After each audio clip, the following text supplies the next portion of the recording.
महाराष्ट्रामधल्या मुस्लिम कार्यकर्त्यांमध्ये महाराष्ट्र राज्याचे उपमुख्यमंत्री अजितदादा पवार यांच्याबद्दलची क्रेज पाहायला मिळाली आहे।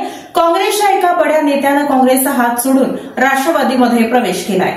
राष्ट्रवादीचे राष्ट्रीय अध्यक्ष अजित पवार यांच्या विकासात्मक दृष्टिकोन आणि एकात्मतेवर आधारित राष्ट्रवादीच्या वाटचालीवर आकर्षित होऊन सोलापूर शहरातील काँग्रेसचे माजी सभागृह नेते हाजी मकबूल मोहोळकर, माजी नगरसेवक सिद्धेश्वर आळंदकर, काँग्रेसचे माजी परिवहन सभापती सलीम पामा, काँग्रेसचे अल्पसंख्याक युवक अध्यक्ष नजीब शेख, न्यायालयीन कर्मचारी संघटनेचे माजी अध्यक्ष भारत साबळे, मकबूल मोहोळकर यांचे चिरंजीव ॲडव्होकेट ताजुद्दीन मोहोळकर यांच्यासह अनेक मान्यवरांनी मुंबई येथील महाराष्ट्र महिला विकास मंडळ सभागृहात राष्ट्रवादीचे प्रदेशाध्यक्ष खासदार सुनील तटकरे यांच्या उपस्थितीत पक्षप्रवेश केला।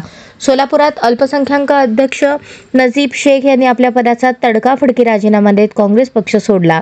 त्यानंतर बरेच दिवस ते वेट अँड वॉचमध्ये दिसून आले। दरम्यान अचानक त्यांनी अजित पवारांच्या राष्ट्रवादीत प्रवेश केला। त्यांच्यासोबतच माजी सभागृह नेते मकबूल मोहोळकर, त्यांचे चिरंजीव ताजुद्दीन मोहोळकर, काँग्रेसचे माजी परिवहन सभापती सलीम पामा यांनी अजित पवारांच्या राष्ट्रवादीचे घड्याळ हाती बांधले। यावरून काँग्रेसच्या मुस्लिम नेत्यांमध्ये अजित पवारांची क्रेज वाढल्याचे दिसून येते।